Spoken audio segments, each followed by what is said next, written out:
ഈ വാർത്താ മണിക്കൂറിലെ പ്രധാന റിപ്പോർട്ടുകളുമായി വാർത്താമഴ ആരംഭിക്കുന്നു. ഞാൻ S Vijayakumar. Pookode veterinary college വിദ്യാർത്ഥി ജെ സിദ്ധാർത്ഥന്റെ മരണത്തിൽ CBI അന്വേഷണത്തിന് ഉടൻ വിജ്ഞാപനമിറക്കാൻ ഹൈക്കോടതി ഉത്തരവ്. വിജ്ഞാപനം കേന്ദ്ര സർക്കാർ ഹാജരാക്കണമെന്ന് ഹൈക്കോടതി സിംഗിൾ ബെഞ്ച് ഉത്തരവിട്ടു. അന്വേഷണം വൈകുന്നതിന് ആരാണ് ഉത്തരവാദിയെന്ന് കോടതി ചോദിച്ചു. പിതാവ് ജയപ്രകാശ് നൽകിയ ഹർജിയിലാണ് ഹൈക്കോടതിയുടെ ഇടപെടൽ ഉണ്ടായത്. വിനീത VG വിവരങ്ങൾ നൽകും കൊച്ചിയിൽ നിന്ന്. വിനീത, എന്തൊക്കെയാണ് കോടതി ഇന്ന് സൂചിപ്പിച്ചത്? ഈ അന്വേഷണം വൈകുന്നതിന്, അതിൻ്റെ നടപടിക്രമങ്ങളിൽ വേഗം പോരാത്തതിന് കോടതി ആരെയാണ് കുറ്റപ്പെടുത്തിയത്? സംസ്ഥാന സർക്കാരിനെയാണോ കേന്ദ്ര സർക്കാരിനെയാണോ?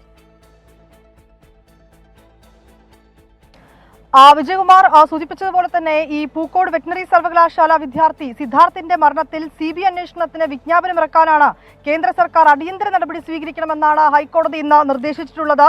ഈ CBI അന്വേഷണം വൈകുന്നതിൽ ആരാണ് ഉത്തരവാദിയെന്നും കോടതി ചോദിച്ചിട്ടുണ്ട്.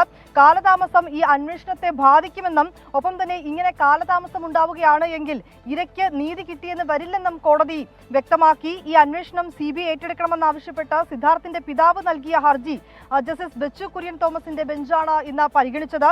ഈ കേസ് കേട്ട കോടതി സംസ്ഥാന സർക്കാർ അന്വേഷണത്തിന് ഉത്തരവിട്ടിട്ടുള്ളതായി നിരീക്ഷിക്കുകയും ചെയ്തു. ഒപ്പം തന്നെ നിലവിൽ ഇതിൽ ചില ക്ലിനിക്കൽ നടപടികൾ മാത്രമാണല്ലോ ബാക്കിയെന്നും ഇത് അന്വേഷണം ഏറ്റെടുക്കാൻ ഏതെങ്കിലും തരത്തിൽ താമസം ഉണ്ടാക്കാൻ കാരണമാണോ എന്നും ഹൈക്കോടതി ചോദിച്ചിട്ടുണ്ട്. ഈ CBI അന്വേഷണത്തിന് വിജ്ഞാപനമിറക്കാൻ കേന്ദ്ര സർക്കാർ അടിയന്തര നടപടി സ്വീകരിക്കണമെന്നും കോടതി നിർദ്ദേശം നൽകിയിരിക്കുകയാണ്. ഒപ്പം തന്നെ CBI അന്വേഷണത്തിനുള്ള ഫയലുകൾ കൈമാറുന്നതിൽ സംസ്ഥാന സർക്കാർ കാലതാമസം വരുത്തിയെന്നും കോടതി വ്യക്തമാക്കിയിട്ടുണ്ട്. കേസിൽ കേന്ദ്ര സർക്കാർ അടക്കമുള്ള എതിർകക്ഷികൾക്ക് നോട്ടീസ് അയക്കാനും കോടതി നിർദ്ദേശിച്ചു.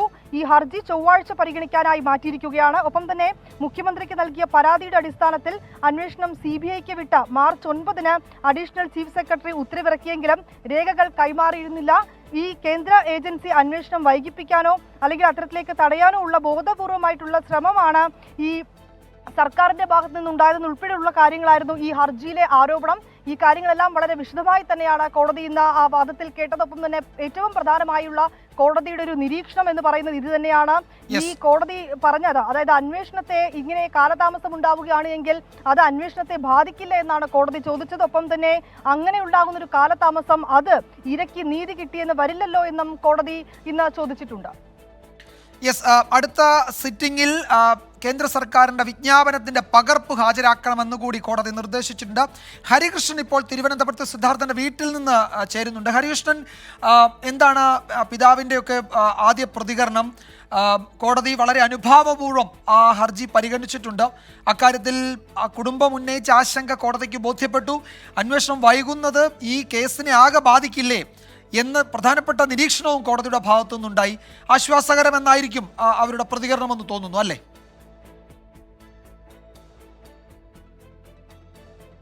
തീർച്ചയായും വിജയകുമാർ, അങ്ങനെ തന്നെയാണ്. അതായത് കോടതി ഈ മകന്റെ മരണത്തിൽ അത്തരത്തിലൊരു നീതിപൂർവമായ ഒരു നടപടി എടുത്തു എന്നുള്ള തരത്തിലാണ് അച്ഛൻ നമ്മളോട് പ്രതികരിക്കുന്നത്. എന്തായാലും സിദ്ധാർത്ഥന്റെ അച്ഛൻ ജയപ്രകാശ് 24-നോടൊപ്പം ചേരുകയാണ്. അതായത് ഇപ്പോൾ ഒരു ഇടക്കാല ഉത്തരവ് വന്നിരിക്കുകയാണ്. അത്തരത്തിലൊരു CBI അന്വേഷണവുമായി ബന്ധപ്പെട്ട കേന്ദ്ര സർക്കാർ ഉടൻ വിജ്ഞാപനം ഇറക്കണം എന്നുള്ളതാണ് ഈ ഉത്തരവ്. എന്താണ് പ്രതികരണം? വളരെയേറെ സ്വാഗതാർഹമാണ്. ശരിക്കും പറഞ്ഞാൽ ഞാനും പ്രതീക്ഷിച്ചില്ല ഇങ്ങനെ ഒരു ഉത്തരവ് പെട്ടെന്ന് വരും എന്നുള്ളത്. നമ്മളൊക്കെ കോടതിയെ വിശ്വസിക്കുന്നുണ്ടല്ലോ. നമ്മൾ ദൈവത്തിനെ വിശ്വസിച്ച് കഴിഞ്ഞാൽ അടുത്ത് വിശ്വസിക്കുന്നത് കോടതിയാണ്. അപ്പം ഞാൻ കൊടുത്തു കഴിഞ്ഞ ഹർജി എന്ന് പറഞ്ഞാൽ ഇപ്പം കോടതി പറയുന്നുണ്ട് എത്രയും പെട്ടെന്ന് കേന്ദ്ര സർക്കാർ വിജ്ഞാപനം ഇറക്കും എന്നുള്ളത്. പക്ഷേ ഞാൻ കൊടുത്ത ശരിക്കുള്ള ഹർജി എന്ന് പറഞ്ഞാൽ ഇത്രയും ദിവസം കേരള സർക്കാർ എന്തുകൊണ്ട് ഇത് മറച്ചു വെച്ചു? അതായിരുന്നു എൻ്റെ ശരിക്കുള്ള ചോദ്യം. കേരള സർക്കാർ എന്തുകൊണ്ട് മറച്ചു വെച്ചു? എന്തുകൊണ്ട് ഇതിനെ നീട്ടിക്കൊണ്ടുപോയി? അവർ വളരെ 9-ാം തീയതി വളരെ വ്യക്തമാണ്. ഞാൻ 9-ാം തീയതി കൊടുത്തിട്ടുള്ള ഒരു അപേക്ഷയാണ് മുഖ്യമന്ത്രിക്ക്. അവരതിനെ 10-17 ദിവസം വരെ അവർ മൂടി വെച്ചിട്ട് അവരെ രക്ഷപ്പെടുത്താൻ വേണ്ടിയില്ല. ഈ SFI നേതാക്കന്മാരെ രക്ഷപ്പെടുത്താനും അതിൽ ഉൾപ്പെടുത്തിയിട്ടുള്ള ഡീനിനെയും അസിസ്റ്റന്റ് വാർഡനെയും എല്ലാവരും രക്ഷപ്പെടുത്താനായിട്ട് അവർ പല രീതിയിലും തട്ടിക്കളിച്ചുകൊണ്ടിരുന്നു. അതിൽ ഏറ്റവും വലിയ ഉദാഹരണമാണ് ഇവിടെ ഡൽഹിക്ക് കൊടുക്കേണ്ട പേപ്പർ അവർ കൊച്ചിക്ക് കൊടുത്തു. കൊച്ചിക്ക് കൊടുക്കേണ്ട പേപ്പർ വേറെ എവിടെ കടയിൽ കൊണ്ടു കൊടുത്തു എന്നൊക്കെ പറഞ്ഞിട്ടുള്ള വാർത്ത ഉണ്ടല്ലോ. രക്ഷപ്പെടുത്താൻ വേണ്ടിയിട്ട് അവർ മുഖംമൂടി അടിയാൻ വേണ്ടിയിട്ട് എന്താ ചെയ്തത്? 3 പേരെ സസ്പെൻഡ് ചെയ്തു. അവർ സസ്പെൻഡ് ചെയ്യണമെങ്കിൽ മുതിർന്ന ആൾക്കാരെ സസ്പെൻഡ് ചെയ്യണം അതിലുള്ളത്. അതിനെതിരെയാണ് ഞാൻ മൂവ് ചെയ്തത്. അല്ലാതെ കേന്ദ്ര സർക്കാർ അതിനെ താമസിപ്പിക്കുന്നു, CBI താമസിപ്പിക്കുന്നു, ഞാൻ ആരോപിച്ചത് ആ കാര്യമല്ല. എനിക്ക് വ്യക്തമായിട്ട് അറിയാം. ഒരു വ്യക്തമായ നല്ല രീതിയിലുള്ള റിപ്പോർട്ട് കേന്ദ്ര സർക്കാരിനോ അല്ലെങ്കിൽ CBIക്കോ കിട്ടിക്കഴിഞ്ഞാൽ അതിൻ്റേതായ താമസം അവിടെ ഉണ്ട്. അല്ല ഇന്ന് കൊടുത്തു കഴിഞ്ഞാൽ നാളെ സ്റ്റാർട്ട് ചെയ്യാൻ പറ്റുന്ന ഏജൻസി അല്ല ഇത്. അവർക്ക് അതിൻ്റെ ടൈം കൊടുക്കണം, അറ്റ്ലീസ്റ്റ് 1-2 ആഴ്ചയെങ്കിലും കൊടുക്കണം. അതുകൊണ്ട് മതിയാവും തോന്നുന്നില്ല. പക്ഷേ അത് അത്രയും അവർക്ക് പഠിക്കാനും അതിൻ്റെ പേപ്പർ മൂവ്മെൻറ്റും അത്രയും കൊടുക്കണം. ഇതൊന്നും കൊടുക്കാതെ ഏറ്റവും അവസാനം കൊണ്ടിട്ട് തട്ടിക്കൂട്ടി ഒരു പേപ്പറും കൊടുത്ത് ഞാനൊന്നും അറിഞ്ഞില്ല എന്നുള്ള കേരള സർക്കാർ കൈ കഴുകിയിട്ടിരിക്കുന്നത്. ഞാൻ കേരള സർക്കാർ ഇതിനെ അട്ടിമറിക്കാൻ ശ്രമിച്ചതിനെതിരെയാണ് ഞാൻ ഇതിൻ്റെ ഹർജി മൂവ് ചെയ്തത്, അല്ലാതെ വേറെ രീതിയിലുള്ള മൂവ് ചെയ്തതല്ല. അവർ ഇത്രയും ലിസ്റ്റ് ഇവിടുന്ന് കൊടുക്കേണ്ട പേപ്പറുകൾ ലേറ്റാക്കി, അവിടെ കൊടുക്കേണ്ടത് ഇവിടെ കൊടുത്തു. ഇവർ അട്ടിമറിക്കാൻ വേണ്ടിയിട്ട്, കിളിവ് നശിപ്പിക്കാൻ വേണ്ടിയിട്ട് ഏറ്റവും രീതിയിൽ കൂട്ടുനിന്നു, ഡീനിനെയൊക്കെ രക്ഷപ്പെടുത്താൻ വേണ്ടിയിട്ട്. അതിനെതിരെ ഞാൻ മൂവ് ചെയ്തു. ഇപ്പോൾ അങ്ങ് മുഖ്യമന്ത്രി നേരിട്ട് കണ്ട് പരാതി ബോധ്യപ്പെടുത്തിയതാണല്ലോ. എന്നിട്ടും ആ തരത്തിൽ ഈ ഉദ്യോഗസ്ഥരുടെ മേൽ, ഈ സാങ്കേതിക കുരുക്ക് പറഞ്ഞ ഉദ്യോഗസ്ഥരുടെ മേൽ പഴിചാരുക മാത്രമാണ് ചെയ്തത്. ഈ ഇലക്ഷനൊക്കെ എടുത്തിരിക്കുന്ന സമയത്ത് ഇതൊരു കണ്ണിൽ പൊടിയിടലാണെന്നുള്ള തരത്തിലുള്ള വിമർശനങ്ങളൊക്കെ ഉയരുകയും ചെയ്യുന്നുണ്ട്. അങ്ങനെ വിശ്വസിക്കുന്നുണ്ടോ? അങ്ങനെ ഇപ്പം വിശ്വസിച്ചേ പറ്റുള്ളൂ. കാരണം അത് തന്നെയാണ് സത്യം. അന്ന് എനിക്ക് ഒരു ദിവസം 9-ാം തീയതി പോയിട്ട്, അതുകൊണ്ടാണ് ഞാൻ ഇപ്പോൾ ഹർജിയായിട്ട് മൂവ് ചെയ്തത്. 9-ാം തീയതി ഞാൻ പോയിട്ട് അന്വേഷണം വേണമെന്ന് പറഞ്ഞു. ഉടനെ അന്വേഷണം തരാമെന്ന് പറഞ്ഞു. അന്വേഷണം തരാമെന്ന് പറഞ്ഞ് അവർ ഗസറ്റ് വിജ്ഞാപനം ഇറക്കി. ഒരു അനക്കവും ഇല്ല, അത് അങ്ങ് നിൽക്കുന്നു. അപ്പം ബാക്കിയുള്ള അപ്പോൾ അങ്ങനെയാണ് കുടുംബത്തിന്റെ ശരി. ഹരികൃഷ്ണൻ, എന്തായാലും ആ കുടുംബം ഉന്നയിച്ച ആശങ്ക കോടതിക്ക് ബോധ്യപ്പെട്ടു, അതിൽ ആശ്വാസമുണ്ട് എന്നാണ് സിദ്ധാർത്ഥിൻ്റെ പിതാവ് പ്രതികരിച്ചത്. വളരെ പ്രധാനപ്പെട്ട ഒരു വാർത്ത ഇപ്പോൾ വരുന്നുണ്ട്. കണ്ണൂരിൽ ബോംബ് നിർമ്മാണത്തിനിടെ ഉണ്ടായ പൊട്ടിത്തെറിയിൽ പരുക്കേറ്റ ഒരാൾ മരിച്ചു. മുളിയാത്തോട് സ്വദേശി ഷെറിനാണ് മരിച്ചത്. കണ്ണൂരിൽ നിന്ന് സജോ ദേവസ്യ വിവരങ്ങൾ നൽകും. സജോ, ഈ അപകടത്തിൽ 3 പേർക്കാണ് പരിക്കേറ്റത്. അതിൽ തന്നെ ഒരാളുടെ നില ഗുരുതരമാണെന്ന് രാവിലെ തന്നെ റിപ്പോർട്ട് വന്നിരുന്നു. അതിൽ ഒരാളിപ്പോൾ മരിക്കുകയും ചെയ്തു. എന്തൊക്കെയാണ് മറ്റു വിവരങ്ങൾ? പോലീസ് എന്താണ് ഔദ്യോഗികമായി അറിയിക്കുന്നത് ഇക്കാര്യത്തിൽ?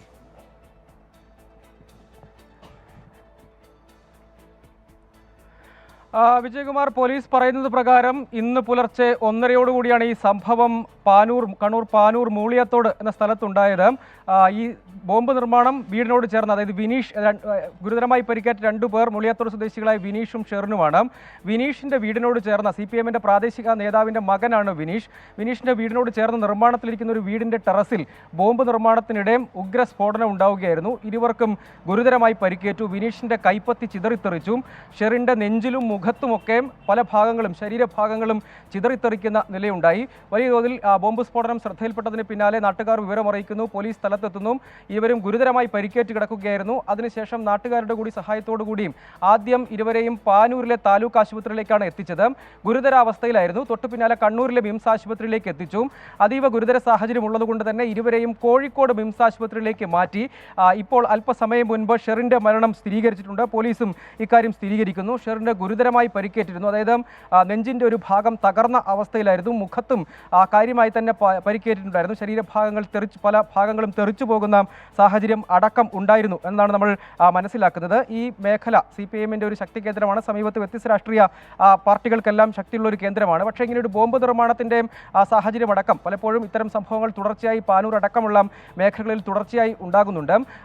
ഈ മേഖലയിൽ, അതായത് ഇത്തരം ഒരു സംഭവം, അത് വളരെയധികം പോപ്പുലേറ്റഡ് ആയിട്ടുള്ള ഏരിയയാണ്. സമീപത്തൊക്കെ വീടുകളുള്ള ഒരു സ്ഥലമാണ്. അതിനോട് ചേർന്നാണ് വലിയ തോതിൽ സ്ഫോടക വസ്തുക്കൾ എത്തിച്ച് നാടൻ ബോംബ് നിർമ്മിക്കുകയായിരുന്നു എന്നാണ് നമ്മൾ മനസ്സിലാക്കുന്ന ഒരു കാര്യം. വലിയ തോതിൽ, അതായത് ഈ സ്ഫോടക വസ്തുക്കളൊക്കെ അവരവിടെ ഈ വീടിൻ്റെ ടെറസിൽ തന്നെ ഉണ്ടായിരുന്നു. നിർമ്മാണം പുരോഗമിക്കുകയായിരുന്നു. അതായത് ബോംബ് മാത്രമല്ല, അവിടെ അവശേഷിച്ചിരുന്ന സ്ഫോടക വസ്തുക്കൾ കൂടി പൊട്ടിത്തെറിച്ചു എന്ന് വേണം മനസ്സിലാക്കാൻ. അതായത് അത്ര വലിയ ആഘാതം, ഉഗ്ര സ്ഫോടനമാണ് ഉണ്ടായത്. അതായത് സമീപ പ്രദേശങ്ങളിലുള്ള ആളുകളുടെ ഒക്കെ ശ്രദ്ധയിൽ, അതായത് പുലർച്ചയോടുകൂടി ആയിരുന്നിട്ട് പോലും ഈ ശബ്ദം അവരെല്ലാം കേട്ടു. പിന്നീട് അവിടെ എത്തുമ്പോൾ ഈ ശരീരഭാഗങ്ങൾ പലതും ചിതറിത്തെറിച്ച് കിടക്കുന്നു. ഒപ്പം രക്തം തളം കെട്ടിക്കിടക്കുന്ന അവസ്ഥയൊക്കെ ആയിരുന്നു ഉണ്ടായിരുന്നത്. ഈ ബോംബ് നിർമ്മാണത്തിനിടെ തന്നെയാണ് സ്ഫോടനം ഉണ്ടായതെന്ന് പോലീസ് സ്ഥിരീകരിക്കുന്നുണ്ട്. അത് FIR-ലും പോലീസ് ഇരുവരെയും പ്രതികളാക്കി, അതായത് മരിച്ച ഷെറിനെയും ഒപ്പം പരിക്കേറ്റ് ഇപ്പോഴും ചികിത്സയിൽ തുടരുന്ന വിനീഷിനെയും പ്രതികളാക്കി പാനൂർ പോലീസ് ഇതിനകം കേസെടുത്തിട്ടുള്ളതാണ്. ഇവർ തന്നെ ഈ നിർമ്മാണം നടത്തുന്നതിനിടയിലാണ് ഇത്ര വലിയ ഉഗ്ര സ്ഫോടനം ഉണ്ടായത് എന്നതാണ് ഈ ഘട്ടത്തിൽ നമ്മൾ മനസ്സിലാക്കുന്നത്. അത്രയും ഗുരുതരമായ പരിക്കാണ് ഏറ്റിരുന്നത്. അതിന് പിന്നാലെയാണ് താലൂക്ക് ആശുപത്രി എത്തിച്ചെങ്കിലും അവിടെ നിന്ന് പ്രാഥമികമായ ഒരു ചികിത്സ നൽകുന്നതിൽ പോലും പ്രയാസമുണ്ടായിരുന്നു എന്നാണ് നമ്മൾ ഇപ്പോൾ പോലീസിൽ നിന്ന് മനസ്സിലാക്കുന്നത്. അതിന് പിന്നാലെയാണ് വിദഗ്ധ ചികിത്സ ആവശ്യമുണ്ടെന്ന് ബോധ്യപ്പെട്ടതോടുകൂടിയാണ് കണ്ണൂരിലെ മിംസ് ആശുപത്രിയിലേക്ക് എത്തിച്ചത്. പക്ഷേ അവിടെ നിന്നും അവർ കോഴിക്കോട് മിംസ് ആശുപത്രിയിലേക്ക് ആശുപത്രി അധികൃതർ റഫർ ചെയ്യുകയായിരുന്നു. ഇരുവരും ചികിത്സയിൽ തന്നെ തുടരുന്ന സാഹചര്യം ഉണ്ടായിരുന്നു. പക്ഷേ അതീവ ഗുരുതര പരിക്കാണ് ഇരുവർക്കും ഏറ്റത് എന്ന കാര്യം വ്യക്തമാണ്. അത് നേരത്തെ തന്നെ സ്ഥിരീകരിക്കപ്പെട്ടതും പോലീസ് അത് വ്യക്തമാക്കിയതുമാണ്. FIR-ലടക്കം അത് പരാമർശിച്ചിട്ടുമുണ്ട്. നേരത്തെ ആശുപത്രി അധികൃതരും അക്കാര്യം തന്നെയാണ് വ്യക്തമാക്കിയത്. അവസ്ഥ എങ്ങനെയാണ്? ഗുരുതരമായി പരിക്കേറ്റു, ഇനിയും 2 പേർക്ക് കൂടി പരിക്കേറ്റിട്ടുണ്ടല്ലോ. അവരുടെയൊക്കെ പേരിൽ ഇതിനോടകം FIR ഉണ്ട് എന്നാണ് മനസ്സിലാക്കുന്നത്. അവരുടെ ആരോഗ്യനില എന്താണ്, എങ്ങനെയാണോ?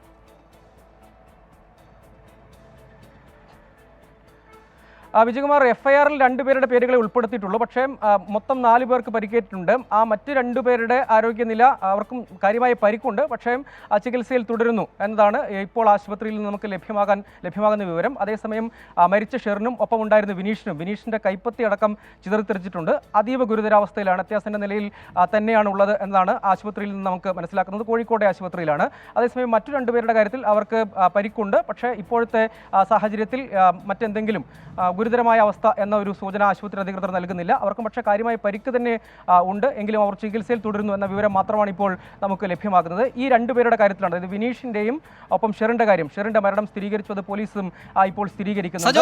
BJP സംസ്ഥാന അധ്യക്ഷൻ പറയുന്നത് ഈ CPM കേന്ദ്രത്തിലാണ് ഈ സ്ഫോടനം ഉണ്ടായത്, CPM പ്രവർത്തകരാണ് പരിക്കേറ്റ് ആശുപത്രിയിലുള്ളത് എന്ന് നേരത്തെ ഒരു വാർത്താ സമ്മേളനത്തിൽ K. സുരേന്ദ്രൻ പറഞ്ഞിരുന്നു. എന്താണ് അതിന്റെ വസ്തുത?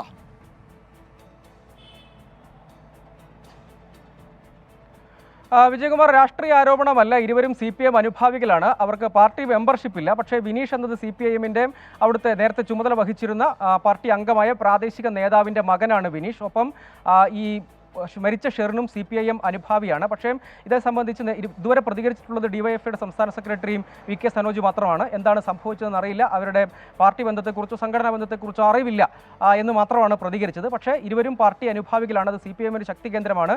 വിനീഷിൻ്റെ പിതാവ് പാർട്ടി അംഗമായിരുന്നു. അദ്ദേഹം അവിടുത്തെ ഒരു പ്രാദേശിക നേതാവാണ്. ഇരുവരും പാർട്ടി അനുഭാവികളാണ് എന്ന കാര്യം വ്യക്തമാണ്. അതൊരു രാഷ്ട്രീയ ആരോപണം മാത്രമല്ല, അവർക്ക് ബന്ധമുണ്ട്.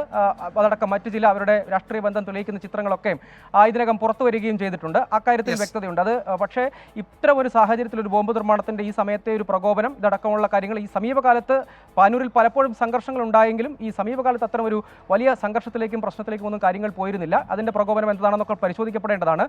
ബോംബ് നിർമ്മിച്ച് അവിടെ സ്റ്റോക്ക് ചെയ്യുന്നു, അല്ലെങ്കിൽ അതിന്റെ ലക്ഷ്യങ്ങൾ എന്താണ്, അത്തരം കാര്യങ്ങൾ പരിശോധിക്കപ്പെടേണ്ടതാണ്. പക്ഷേ ഇനി എത്രത്തോളം അതിന് സാധ്യമാകും, പോലീസ് ഏതെല്ലാം നിലയ്ക്ക് അത്തരം പരിശോധനയിലേക്ക് കടക്കുമെന്നത് കാത്തിരിക്കുന്ന കാണേണ്ടതാണ്. പക്ഷേ ഇരുവരും CPM പ്രവർത്തകരാണ്. അതിൽ ഗുരുതരമായി പരിക്കേറ്റിരിക്കുന്ന ഷെറിനാണ് ഇപ്പോൾ മരണത്തിന് കീഴടങ്ങിയത്. വിജയകുമാർ. സജോ ദേവസ്യാണ് വിവരങ്ങൾ നൽകിയത്. കണ്ണൂരിൽ ബോംബ് നിർമ്മാണത്തിനിടെ ഉണ്ടായ പൊട്ടിത്തെറിയിൽ പരിക്കേറ്റ ഒരാൾ മരിച്ചു. മൂളയാത്തോട് സ്വദേശി ഷെറിനാണ് മരിച്ചത്. സജോ ദേവസ്യ വിവരങ്ങൾ നൽകുകയായിരുന്നു. പാനൂരിൽ സംഘർഷ അവസ്ഥയൊന്നുമില്ലാതിരിക്കെ ഇത്തരം ഒരു ബോംബ് നിർമ്മാണത്തിന്റെ സാഹചര്യം എന്താണെന്നതടക്കം പോലീസ് പരിശോധിക്കുന്നു എന്നാണ് കണ്ണൂർ ബ്യൂറോ റിപ്പോർട്ട് ചെയ്യുന്നത്. മറ്റൊരു വാർത്തയിലേക്ക്. ICU പീഡനക്കേസിൽ അതിജീവിതയെ പിന്തുണച്ച സീനിയർ നഴ്സിംഗ് ഓഫീസർ PB അനിതയെ ഇന്നും ജോലിയിൽ പ്രവേശിപ്പിച്ചില്ല. അനിതയുടെ സമരം 5-ാം ദിവസവും തുടരുകയാണ്. അനിതയെ പിന്തുണച്ച് അതിജീവിതയും ഇന്ന് സമരപ്പന്തലിലെത്തി. അതേസമയം അനിതയെ കുറ്റപ്പെടുത്തി ആരോഗ്യമന്ത്രി വീണ ജോർജ് രംഗത്തെത്തി. അനിത ഡ്യൂട്ടിയിലുള്ളപ്പോഴാണ് വീഴ്ച സംഭവിച്ചത്. വീഴ്ച വരുത്തിയ എല്ലാവർക്കുമെതിരെ ഒരുപോലെയാണ് നടപടി എടുക്കുന്നതെന്നും ആരോഗ്യമന്ത്രി പറഞ്ഞു. എന്ത് വീഴ്ചയാണ് അവർ തന്നെ പറയട്ടെ, എന്ത് വീഴ്ചയാണ് എൻ്റെ കയ്യിൽ നിന്ന് സംഭവിച്ചിട്ടുള്ളതെന്ന് പറയട്ടെ. ഇത് ഞാൻ ഹൈക്കോടതിയിൽ നിന്ന് ഞാൻ തന്നെ വല്ലല്ലോ പറഞ്ഞു. ഹൈക്കോടതിയും ഞാൻ ഒരു ഡിസിപ്ലിനറി ആക്ഷൻ എടുക്കേണ്ട വ്യക്തിയല്ല എന്ന് വ്യക്തമായിട്ട് ഗവൺമെന്റ് പ്ലീഡർ പറഞ്ഞതാണ്. പിന്നെ ഞാൻ എന്ത് വീഴ്ചയാണ് അവരെ ഈ DMEയുടെ ഉത്തരവിൽ കാണിക്കുന്നത്? നിരുത്തരപരവും ഏകോപനവും ഇല്ലാത്ത പ്രവർത്തനം. ഞാൻ എന്റെ ഉത്തരവാദിത്തമാണ് നിറവേറ്റിയത്. ഈ രോഗി എന്നോട് ഇങ്ങനെ ഒരു കംപ്ലൈന്റ് പറഞ്ഞപ്പോൾ ഞാൻ അത് മേലധികാരികളെ അറിയിക്കുകയാണ്. ഞാൻ മൂടി വെക്കുകയൊന്നും ചെയ്തിട്ടില്ല. സൂപ്പർവൈസറി ലാബ്സ് ഉണ്ടായിട്ടുള്ള ആളുകൾക്കെതിരെ നടപടി സ്വീകരിക്കണമെന്നുള്ള ഡയറക്ടറുടെ റിപ്പോർട്ടിന്റെ അടിസ്ഥാനത്തിലാണ് ഈ നടപടി സ്വീകരിച്ചിട്ടുള്ളത്. ഇക്കാര്യം കോടതിയെ ബോധ്യപ്പെടുത്തും. കോടതി പറയുന്നതനുസരിച്ച്, ഇപ്പോൾ കോടതി എന്താണോ പറയുന്നത് അതനുസരിച്ചിട്ട് കോടതി ഈ വ്യക്തിയെ അവിടെ തിരിച്ചെടുക്കണമെന്ന് പറയുകയാണെങ്കിൽ, ഇവിടെ പോസ്റ്റ് ചെയ്യണമെന്ന് പറയുകയാണെങ്കിൽ പോസ്റ്റ് ചെയ്യും. ഇക്കാര്യം കൂടി കോടതിയെ ബോധ്യപ്പെടുത്തും. കോഴിക്കോട് നിന്ന് മിഥില ബാലൻ ചേരുന്നുണ്ട്. മിഥില, ഇവിടെ ഹൈക്കോടതിയുടെ ഉത്തരവുള്ളതാണ് അനിതയുടെ കാര്യത്തിൽ. അത്തരമൊരു ഉത്തരവ് നിലനിൽക്കെ ആരോഗ്യമന്ത്രി പുതിയ ചില ന്യായവാദങ്ങൾ മുന്നോട്ട് വയ്ക്കുന്നു.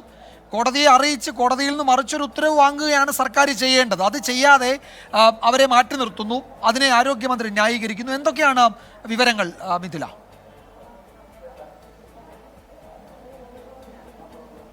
വിജയകുമാർ, ഈ ഒരു പ്രശ്നം കൂടുതൽ സങ്കീർണമാവുകയാണ്. 5-ാം ദിവസത്തിലേക്കാണ് PB അനിതയുടെ സമരം ഇന്ന് കടന്നിട്ടുള്ളത്. ഹൈക്കോടതിയിൽ നിന്ന് നിയമന ഉത്തരവ് ഉണ്ടായിട്ട് പോലും അവർക്ക് ജോലിയിൽ പ്രവേശിക്കാൻ ഇതുവരെ കഴിഞ്ഞിട്ടില്ല. ഇതുമായി ബന്ധപ്പെട്ടായിരുന്നു ആരോഗ്യമന്ത്രിയുടെ പ്രതികരണം മാധ്യമപ്രവർത്തകർ തേടിയത്. അതിനാണ് അവർ നൽകിയ മറുപടി PB അനിതയുടെ ഭാഗത്ത് വീഴ്ച സംഭവിച്ചു, അതുകൊണ്ടാണ് അവർക്കെതിരെ നടപടിയെടുത്തത്. എന്താണ് സംഭവിച്ചത് എന്ന് ഹൈക്കോടതിയിൽ കൃത്യമായി അറിയിക്കും എന്നും ആരോഗ്യമന്ത്രി പറയുന്നു. അവരെ മാറ്റി നിർത്തിയത് ഈ കാരണത്താലാണെന്ന് പറയുന്നു. ഈ PB അനിതയുടെ പ്രതികരണവും നമ്മൾ കേട്ടു. എന്താണ് തന്റെ ഭാഗത്തുണ്ടായ വീഴ്ച എന്ന് ആരോഗ്യമന്ത്രി വ്യക്തമാക്കണമെന്നായിരുന്നു PB അനിത ആവശ്യപ്പെട്ടത്.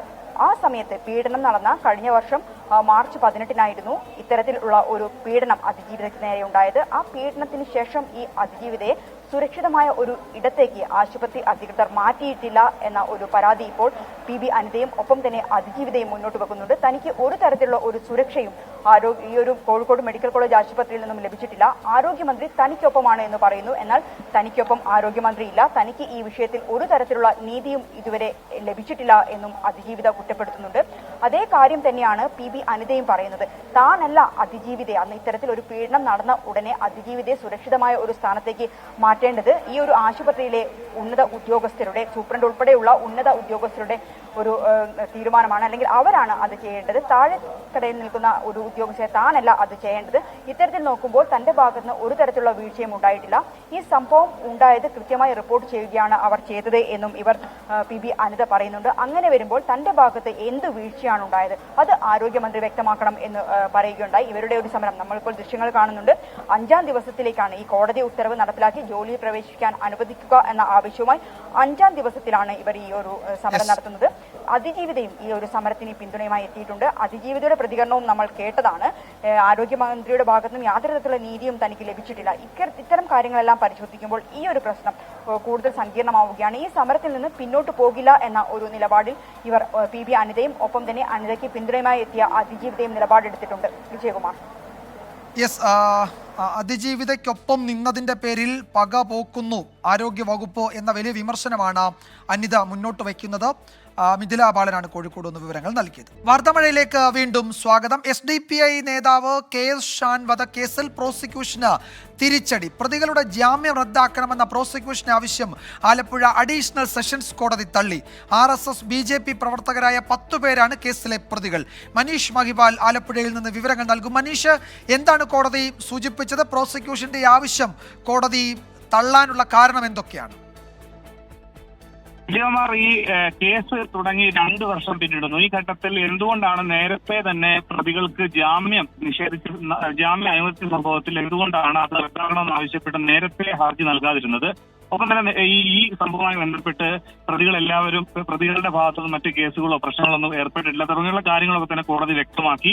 എന്താണെങ്കിലും രാഷ്ട്രീയമായി പോലും ഇത് കേസ് SDPI അടക്കം അല്ലെങ്കിൽ പ്രോസിക്യൂഷൻ അത് തിരിച്ചടിയായി മാറിയിട്ടുണ്ട്. നേരത്തെ ഈ കുറ്റപത്രം മടക്കണം എന്നുള്ള പ്രതിഭാഗം വാദവും കോടതി തള്ളിയിരുന്നു. അങ്ങനെ ഈ കേസിൽ ഏറ്റവും പ്രധാനപ്പെട്ട കാര്യം സംസ്ഥാനത്ത് തന്നെ നടുക്കി ഇരട്ട കൊലപാതകങ്ങളിൽ ആദ്യം രഞ്ജിത്ത് ശ്രീനിവാസൻ വധക്കേസിൽ 16 പേർ, അതായത് മുഴുവൻ പ്രതികൾക്കും വധശിക്ഷ വിധിച്ചതിന് പിന്നാലെയാണ് SDPI സംസ്ഥാന സെക്രട്ടറി ഷാൻ വധക്കേസിൽ കൂടുതൽ ശ്രദ്ധിക്കപ്പെട്ടത്. പക്ഷേ ഈ കേസിൽ ഇതുവരെയും കുറ്റപത്രം വായിക്കലോ അല്ലെങ്കിൽ വാദമോ വിചാരണയോ തുടങ്ങാത്തത് വലിയ രീതിയിൽ വിവാദമായിരുന്നു, അല്ലെങ്കിൽ വിമർശനത്തിന് മാത്രമായിരുന്നു. ഈ സംഭവത്തിൽ നേരത്തെ ഈ ജാമ്യം റദ്ദാക്കണമെന്നുള്ള ആവശ്യത്തിന്മേൽ ഹർജിയിന്മേൽ പ്രതികളുടെ എല്ലാവരുടെയും വാദം കഴിഞ്ഞ ദിവസമാണ് പൂർത്തിയായത്. ഇന്നാണ് അഡീഷണൽ സെഷൻസ് കോടതി ആ റദ്ദാക്കണമെന്ന ആവശ്യം അത് തള്ളിയത്. എന്താണെങ്കിൽ ഇതിലെ ബന്ധപ്പെട്ട് സ്പെഷ്യൽ പ്രോസിക്യൂട്ടർ PP ഹാരിസ് ഈ ഹൈക്കോടതി ഇവരുടെ ജാമ്യം റദ്ദാക്കണമെന്ന ആവശ്യമായി ഇനി പോകുമെന്നുള്ള കാര്യം അദ്ദേഹം വ്യക്തമാക്കി. RSS BJP പ്രവർത്തകരായ 10 പേരാണ് കേസിലെ പ്രതികൾ. ഈ ഉത്തരവിനെതിരെ ഹൈക്കോടതിയെ സമീപിക്കും എന്നാണ് പ്രോസിക്യൂഷൻ അറിയിച്ചത്. മനീഷ് മഹിപാലാണ് വിവരങ്ങൾ നൽകിയത്. ലോക്സഭാ തെരഞ്ഞെടുപ്പ് വാർത്തകളിലേക്ക്. ICL FinCorp 24 ഇലക്ഷൻ സമർപ്പിക്കുന്നത് ICL FinCorp, the intelligent choice. Powered by Asset, responsibly yours. In association with Durashine Roof and Wall Sheets, ഒരു Tata BlueScope സ്റ്റീൽ ഉൽപ്പന്നം.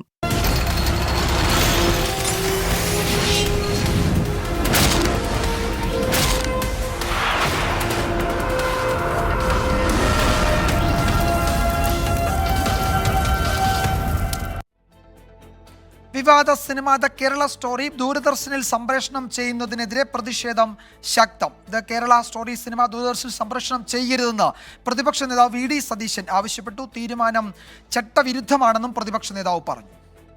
കേരളത്തെ അപമാനിക്കുന്ന ഒരു സിനിമയാണത്. മാത്രമല്ല ഈ തെരഞ്ഞെടുപ്പ് കാലത്ത് ജനങ്ങളുടെ ഇടയിൽ ഭിന്നിപ്പുണ്ടാക്കാൻ മാത്രം ഉപകരിക്കുന്ന ആ സിനിമ ഒരു കാരണവശാലും ദൂരദർശൻ പോലുള്ളൊരു ചാനലിൽ പ്രദർശിപ്പിക്കരുതെന്നാണ് ഞങ്ങളുടെ നിലപാട്. തെരഞ്ഞെടുപ്പ് കമ്മീഷൻ ഇക്കാര്യത്തിൽ ഇടപെട്ട് അടിയന്തരമായി നടപടികൾ സ്വീകരിക്കുമെന്ന് ഞങ്ങൾ പ്രതീക്ഷിക്കുകയാണ്.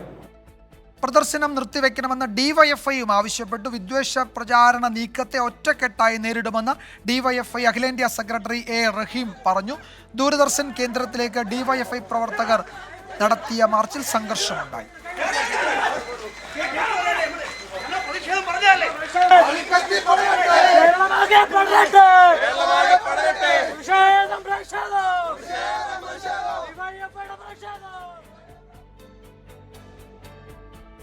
ഇപ്പോൾ വരുന്ന ഒരു പ്രധാന റിപ്പോർട്ട്. തൃശൂർ വാൽപ്പാറയിൽ കാട്ടുപോത്ത് ആക്രമണത്തിൽ ഒരാൾ മരിച്ചു.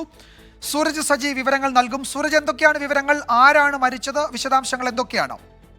വിജയകുമാർ, വാൽപ്പാറ സ്വദേശി അരുൺ 48 വയസ്സാണ് മരിച്ചത്. രാവിലെ ഈ മുരുകാളി എസ്റ്റേറ്റ്, വാൽപ്പാറ മുരുകാളി എസ്റ്റേറ്റിൽ തേയിലത്തോട്ടത്തിൽ ജോലിക്കെത്തിയതായിരുന്നു ഈ അരുൺ. ആ സമയത്ത് തേയില മരുന്നടിക്കുന്ന സമയത്താണ് പുറകിൽ നിന്നും കാട്ടുപോത്തെത്തി അരുണിനെ കുത്തുന്നത്. വയറിൽ ഉൾപ്പെടെ വലിയ രീതിയിൽ മുറിവേറ്റു. ഉടലിൽ ഉൾപ്പെടെ ഈ ആക്രമണത്തിൽ പൊട്ടി എന്നുള്ളതാണ് മനസ്സിലാക്കുന്നത്. പിന്നീട് ഈ അരുണിന്റെ കരച്ചിൽ കേട്ട് ഓടിയെത്തിയ തൊഴിലാളികളാണ് അരുണിനെ അവിടെ നിന്ന് മാറ്റിയത്. പക്ഷെ ആ സമയത്തേക്ക് ആശുപത്രിയിലേക്ക് എത്തിക്കുമ്പോഴേക്കും അരുൺ മരിച്ചിരുന്നു എന്നുള്ളതാണ് പറയുന്നത്. കഴിഞ്ഞ ദിവസങ്ങളിലെല്ലാം തന്നെ ഈ മേഖലയിൽ ഈ വന്യജീവി ആക്രമണം പതിവായിരുന്നു എന്നുള്ളതാണ് നാട്ടുകാർ ചൂണ്ടിക്കാണിക്കുന്നത്. എന്തായാലും അരുൺ ഈ വാൽപ്പാറ സ്വദേശിയാണ്. സംഭവം നടന്നത് കേരള അതിർത്തിയിലാണെങ്കിൽ പോലും തമിഴ്നാട് വനമേഖലയിലാണ് ഇപ്പോൾ ഈ സംഭവം ഉണ്ടായിരിക്കുന്നത് എന്നുള്ളതാണ് പറയുന്നത്. എന്തായാലും ഒരു ദാരുണമായ സംഭവം. അതിന്റെ നടുക്കത്തിലാണ് ഈ പ്രദേശവാസികൾ അടക്കമുള്ളത്. എന്തായാലും ഈ കാട്ടുപോത്ത് അതിനുശേഷം ഈ തേയിലത്തോട്ടത്തിലൂടെ വനമേഖലയിലേക്ക് ഓടിക്കയറി എന്നുള്ളതാണ് പറയുന്നത്. എന്തായാലും ഫോറസ്റ്റിന്റെ ഉൾപ്പെടെയുള്ള ഉദ്യോഗസ്ഥർ, തമിഴ്നാട് വനംവകുപ്പിന്റെ ഉൾപ്പെടെയുള്ള ഉദ്യോഗസ്ഥർ മേഖലയിൽ ക്യാമ്പ് ചെയ്യുന്നുണ്ട്.